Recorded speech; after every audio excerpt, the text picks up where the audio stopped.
Ikiganiro cyihariye cy'uwahoze ari perezida wa Repubulika ya Demokarasi ya Kongo Joseph Kabila Kabange wayoboye igihugu cya Repubulika ya Demokarasi ya Kongo mu myaka igera kuri 18, aho uyu mu perezida yaganiye n'ikitangazamakuru cyo mu Bubiligi La Libre Belgique ahari Goma. Bamusanzeyo baraganira, ariko igitangazamakuru kikaba kitarasohora video yose uko yakabaye, ariko ubutumwa cyangwa amagambo y'ibyo baganiye bamaze kubisohora. Akaba ari nayo mpamvu natwe tugiye kubagezaho nkuko babitangaje. Tugiye kugerageza kubasemurira cyangwa kubabwira iki kiganiro mu rurimi rw'Ikinyarwanda, dore ko ari ikiganiro cyakozwe mu rurimi rw'Igifaransa. Twise cyane rero muri igitangazamakuru batangiye bagira bati perezida w'icyubahiro yakira ikinyamakuru La Libre Belgique tariki ya 20 i Goma.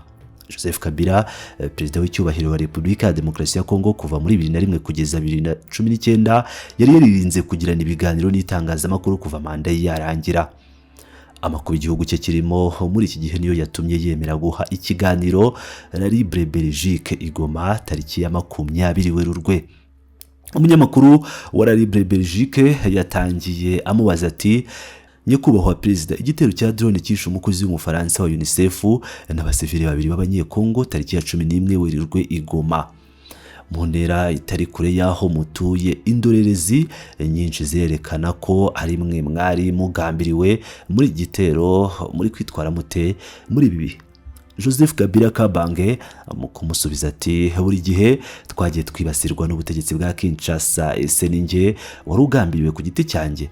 Ese abaturage ba Kongo nibo bari bagambiriwe nkuko bimaze amezi bimeze muri Masisi, mu misozi miremire n'ahandi hose? Iperereza rirakomeje, ariko nkomeje kugira icyizere. Umunyamakuru yahise yungamo ati: icyubahiro cyanyu nk'uwahoze ari perezida wa Repubulika kiri kwibasirwa, ubudahangarwa bwanyu bw'ubusenateri bwakuweho, kandi mwanakatiwe urwo gupfa n'ubutabera bwa Kongo kubera uruhare mushinjwa rwo kuyobora inyeshyamba za AFC M23. Mubona mute ejo hazaza muri bibi? Joseph Kabila ati: ndakomeye cyane. Mbona ko aho ngiye hose abayobozi b'ibyo bihugu bambona nk'uwahoze ari perezida Kabila, ariko kuri nge icy'ingenzi nibyo igihugu cyacu n'abaturage bacyo barimo kunyuramo muri iki gihe ugereranyije n'ibyo twasigiye bwana Felix muri 2019. Benshi bavuga ibyo gucamo igihugu ibice, balkanisation. Njyewe mvuga icyo nise sudanisation y'ikibazo cya Repubulika ya Demokarasi ya Kongo, kuba nka Sudani.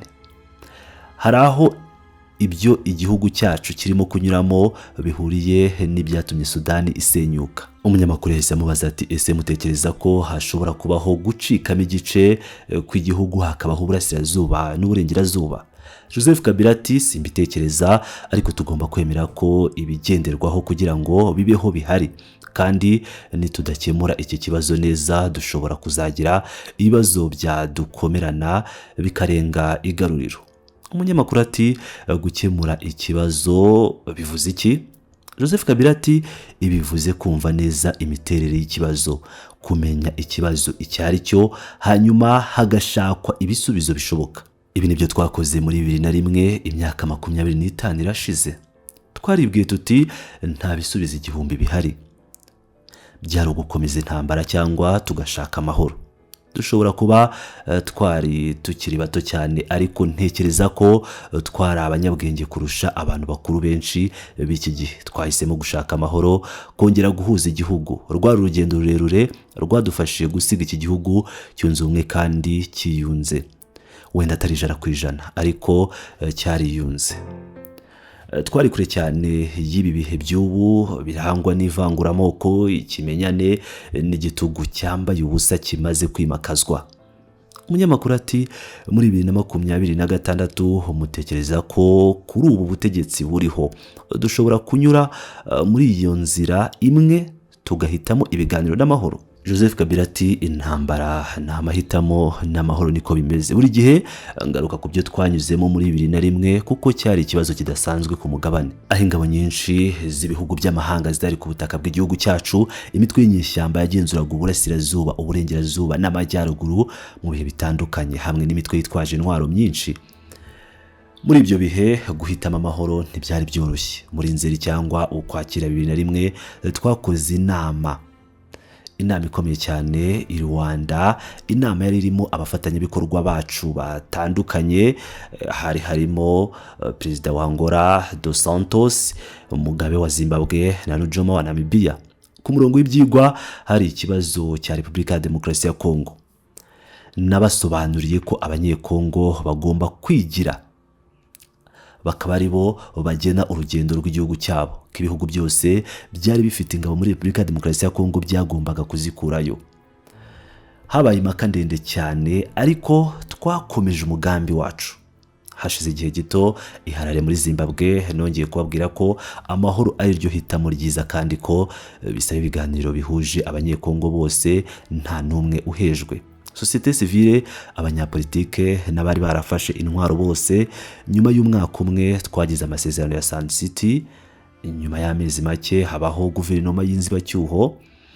Uyu munsi rero ngomba kwemera ko ubwo bwenge butakiriho, ahubwo dufite abashozi b'intambara ku butegetsi, nubwo nta muntu wemera amahoro mu buryo bw'umurengera cyangwa mu buryo bworoshye gutyo. Gusa nkunda amahoro. Kuva mu ntangiriro nagira inama abari Kinshasa ubu guhitamo ibiganiro. Igisubizo cyahoraga ari tugiye kurwana. Imyaka 5 irashize, turacyari muri iyi ntambara ikomeye cyane y'abo bayobozi. Umunyamakuru yahise agira ati kuba muri Goma, icyicaro gikuru cya AFC M23, biteza ibibazo byinshi. Joseph Kabila ati Igoma ni mu rugo. Ndabaye ikaze mu nzu naguze mu 1999. Ibitero by'urudaca bikaba binjyaho n'umuryango wanjye wa politiki byatangiye muri 2019. Mbere cyane y'ishingwa rya AFC M23, nizera ko mfite uburenganzira bwo kuvugana n'abanyekongo bose. Intego nyamukuru ari uguteza imbere ubumwe no gushaka amahoro. Kuri njye ni inshingano. Uvuze ku nshingano zawe, uratekereza iki ku ruhare rwawe mu gihe kizaza? Joseph Kabila ati sintekereza kuri ejo hazaza, ntekereza kuri uyu munsi. Nabivuze no muri Gicurasi ishize, tugomba guhagarika iki gitugu. Ubu butegetsi bw'igitugu bumaze gufata ubutegetsi. Kugira ngo tubigereho, tugomba gukangurira no kumenyesha abanyekongo bose, baba abari mu buhungiro cyangwa abari imbere mu gihugu. Ibi bigomba kuba inshingano ya buri wese muri twe, kandi kugira ngo turangize iyi ngoma, abanyekongo bafite ingingo ya 64 y'itegeko nshinga. Buri munyekongo wese afite inshingano yo kurwanya umuntu uwo ari we wese cyangwa itsinda ry'abantu bafata ubutegetsi ku ngufu cyangwa babukoresha binyuranyije n'itegeko nshinga. Umunyamakuru ati ibiganiro biracyakomeje Doha hagati ya AFC M23 na Kinshasa. I Washington hagati y'u Rwanda na Repubulika ya Demokarasi ya Kongo hari icyifuzo cya Angola, hari Togo ndetse n'umuryango wa Afurika yunze ubumwe. Ese izi gahunda zose zishobora guhagarika intambara? Joseph Kabila ati kuba hari izi gahunda nyinshi zose bigaragaza ko nta guhuza kwabayeho. Ese buri gahunda izagira he? Njye mbona ikibazo gikomeye ari uko Kinshasa habura ubushake bwa politike nyabwo. Uyu munsi ikibazo gikomeye muri Repubulika ya Demokarasi ya Kongo ni imiyoborere mibi ku buri cyerekezo. Hari n'ikindi, nta tegeko nshinga tukigira, ahubwo itegeko nshinga ririmo gukandamizwa n'umuntu witwa Felix n'itsinda rye. Umunyamakuru ati uvuze ku itegeko nshinga i Kinshasa, ubutegetsi ntibukibihisha ko bushaka kurihindura. Joseph Kabila ati irihe tegeko nshinga kuri Kinshasa ntiribaho, ryirengagijwe kuva muri 2019. None se bazahindura iki? Njye mbona bashaka gushyiraho itegeko nshinga rishya. Ibi byo guhindagura ibintu uko bishakiye ni bibi cyane, biteye impungenge ikomeye. Umunyamakuru ati kuki ari bibi cyane? Joseph Kabila Kabanga ati byasabye igihe kirekire n'imbaraga nyinshi kugira ngo iri tegeko nshinga ryemerwe muri 2006.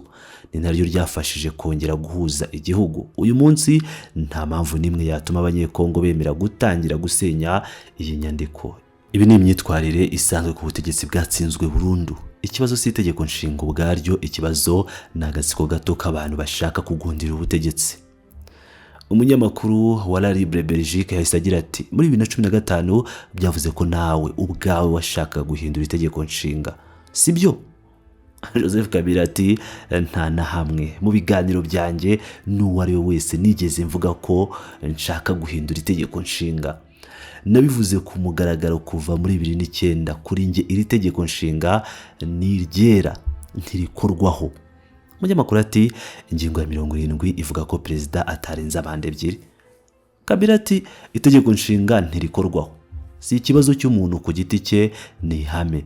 Ejo hazaza hanjye si muri politike gusa, ihererekanya bubasha ryabaye muri 2019. Nakoze ibyo nasezeranyije kuva muri 2001. nari narasezeranyije guhuza Kongo, kuzana amahoro na demokrasi. Muri 2019 nemeye ko ibyo byose bigerwaho, nabigezeho. Ariko nyuma y'imyaka 7 turongeye kuvuga ku kongera guhuza igihugu.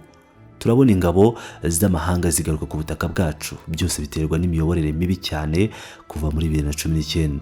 Reba intara ya Ituri iri mu muriro, ubwicanyi n'ubwa buri munsi kuva mu gitondo kugeza nimugoroba. Muri 2019 siko byari bimeze. Umunyamakuru ati ese ushobora kuvuga nk'uko Corneille Nangaa, umuhuzabikorwa wa AFC M23 wahoze ayobora komisiyo yigenga y'amatora Seni, yabivuze ngo ni njye washyize Felix Tshisekedi ku butegetsi kandi ni njye ugomba kumuvanaho. Kabila ati ibyo bitekerezo nabirekera Corneille Nangaa ubwe. Muri 2019 umuryango wanjye wa politike wasinye amasezerano na Kaci, urubuga rwa Tshisekedi na Kamere. Twari dufite ubwiganze mu nteko ishinga amategeko no muri Sena. Tshisekedi ntiyashoboraga gutegeka adafite ubwo bwiganze. Niyo mpamvu twashyizeho ubufatanye bwa politike kugira ngo igihugu kiyoborwe mu mahoro kugeza ku matora akurikira.